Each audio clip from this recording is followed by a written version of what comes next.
Pessoal, sejam bem-vindos a mais um vídeo das nossas aulas de controle. Hoje nós vamos começar a falar sobre álgebra de blocos, ou seja, nós vamos iniciar a apostila número 3. Esse é o primeiro vídeo de álgebra de blocos. A álgebra de blocos, na realidade, é muito importante porque nós vamos poder, a partir da álgebra de blocos, representar cada subsistema como sendo uma função de transferência. E a álgebra de blocos irá conectar esses subsistemas, gerando a dinâmica do sistema como um todo. Aqui nós, nesse exemplo específico de um refervedor de uma coluna de destilação com um sistema de aquecimento, nós temos um retorno para o sistema tanque. E aí, então, nós temos a água saindo do tanque, passando por um sistema de aquecimento, havendo uma bifurcação, ou seja, um bypass, e a troca de calor com o refervedor. E o fluido, após ser transferido o calor, retornando para o tanque. Esse aqui é um exemplo típico de retroalimentação ou realimentação positiva. Nós vamos ver que quando nós trabalhamos com abstrações relativas a processos industriais, a retroalimentação é tipicamente positiva. Por outro lado, uma outra retroalimentação muito importante para nós é a retroalimentação de malhas de controle.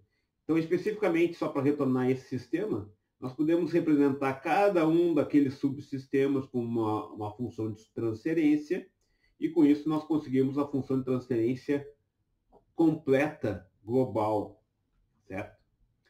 Mas como eu estava falando, uma álgebra de blocos extremamente importante para nós e que vai permitir com que nós saiamos da primeira área, que é dinâmica de sistemas em malha aberta, e passemos para a segunda área da nossa disciplina, ou a segunda grande área da nossa disciplina, que é projeto de controladores e estabilidade em malha fechada, é justamente a malha retroalimentada.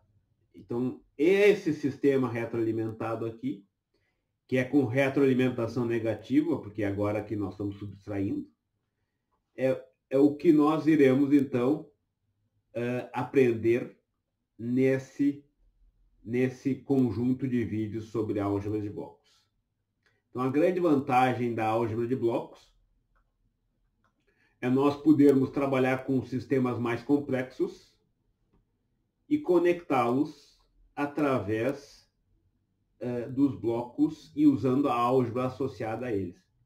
A álgebra de blocos ela é possível porque justamente quando nós trabalhamos com funções de transferência, nós obtemos o quê? Uma representação em transformada de Laplace que captura o comportamento do sistema, ou seja, captura a variação de uma entrada, de que forma essa variação vai se repercutir na saída do sistema.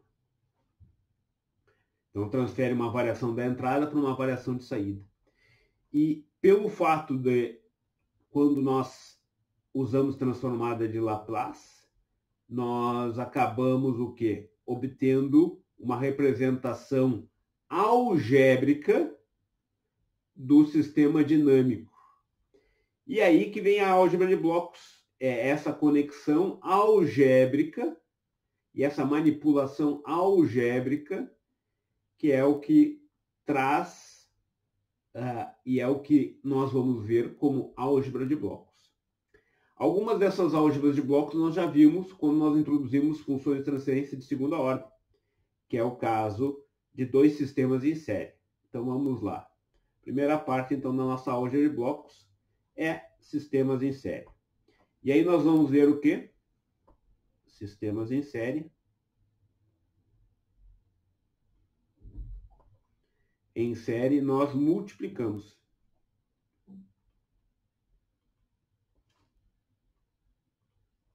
Nós multiplicamos os blocos.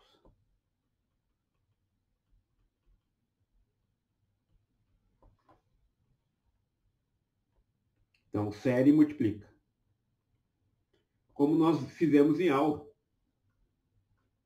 Por exemplo, eu quero a função de transferência de ΔU para ΔY.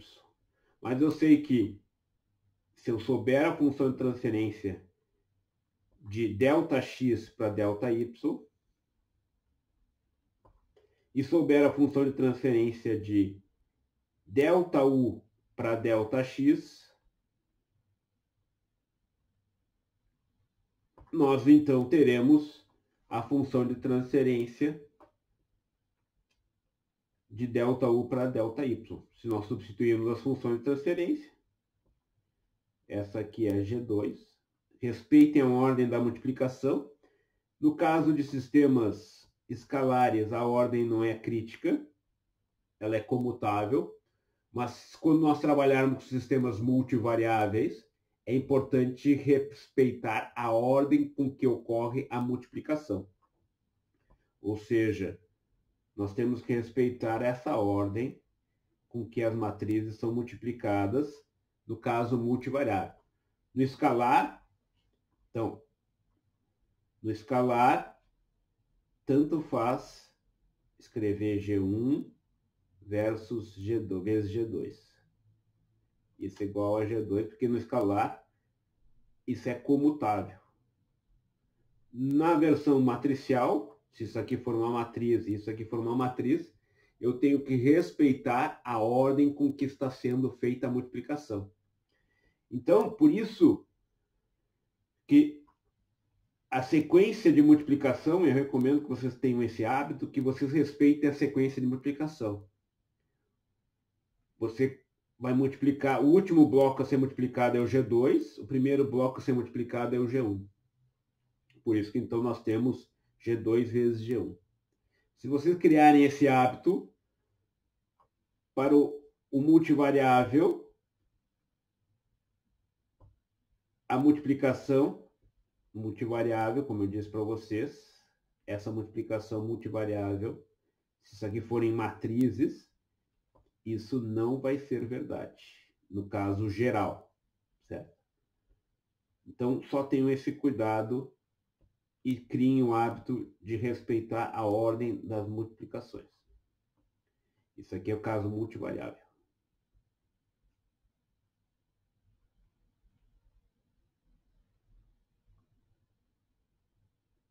E esse é o caso escalar.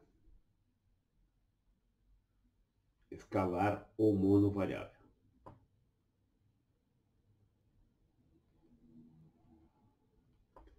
Tendo isso em mente, blocos em série. Então, série multiplica. Essa é a mensagem. E blocos em paralelo somam. Nós também vimos os blocos em paralelo quando nós introduzimos zeros na nossa função de transferência. Então, nós vamos ver agora.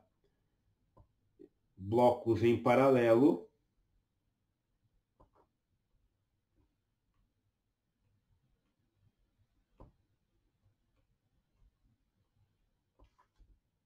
somam. Então, só para recordar, eu tenho um sinal ΔU que se bifurca aqui em dois caminhos. Então, o ΔU é o mesmo ΔU aqui e é o mesmo ΔU aqui, gerando a saída, passando pela primeira função de transferência, gera o ΔY1. E passando pela segunda função de transferência, gera o ΔY2. Esses dois sinais somados geram o ΔY. Então, quando nós temos funções em paralelo, o que nós vamos fazer é a soma. Nós queremos, então, a função de transferência de ΔU para ΔY. Então, nós vamos representar isso da seguinte forma. É essa função que nós queremos. Vamos começar por ΔY. ΔY aqui. ΔY aqui. ele vai ser a soma de duas funções, delta y1 de S mais o delta y2 de S, certo?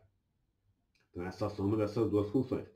Vamos substituir o delta 1 de epsilon e vamos substituir o delta 2 de y e vamos, então, com isso, chegar à expressão que corresponde à soma. Delta 1 de y é o quê? G1 de S vezes delta U de S, mais G2 de S vezes delta Y2, delta U de S.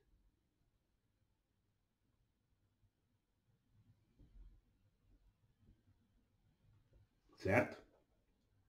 Colocando o delta U em evidência e levando para o outro lado, nós chegamos à expressão da função de transferência completa de blocos em paralelo. É a soma dos blocos, como nós já havíamos visto. Então, blocos em paralelo somam.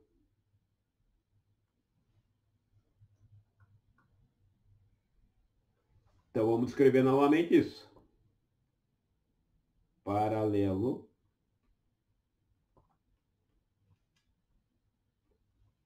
somam. Certo? Então, vamos fazer um exercíciozinho resolvendo essa álgebra de blocos aqui. Então, nesse caso, nós temos dois blocos em paralelo, um bloco, depois esses dois blocos em paralelo estão em série com esse aqui, e o resultado da combinação desses blocos, por sua vez, está em paralelo com esse caminho aqui. Quando eu tenho uma linha pura e simplesmente, é como se eu tivesse um aqui. Porque esse sinal delta U de S está sendo somado com o resultado obtido por este caminho aqui, ó. Então, eu vou somar esses dois caminhos e vou gerar o delta Y de S. Então, o passo a passo é resolver de dentro para fora. De dentro para fora. A primeira coisa que nós vamos resolver é esses dois blocos que estão em paralelo. Paralelo soma. Então, eu vou substituir esses dois blocos por G1 mais G2. Então, agora nós temos G1 mais G2, que agora esses dois blocos somados estão em série com G3.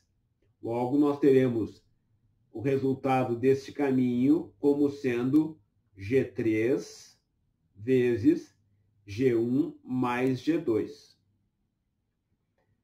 E agora nós temos esse bloco resultante deste caminho em paralelo com o 1. 1, porque o delta U que vem por aqui, ele é o mesmo delta U que está aqui. Então, é como se eu tivesse uma função de transferência identidade, ou seja, 1. Daí a resultante, então, é a soma desse bloco 1 com esse bloco aqui. E, consequentemente, a resultante é essa função de transferência aqui. No nosso próximo vídeo, nós vamos falar, então, sobre álgebra de blocos envolvendo retroalimentação. Na realidade, ela é uma álgebra de blocos extremamente importante.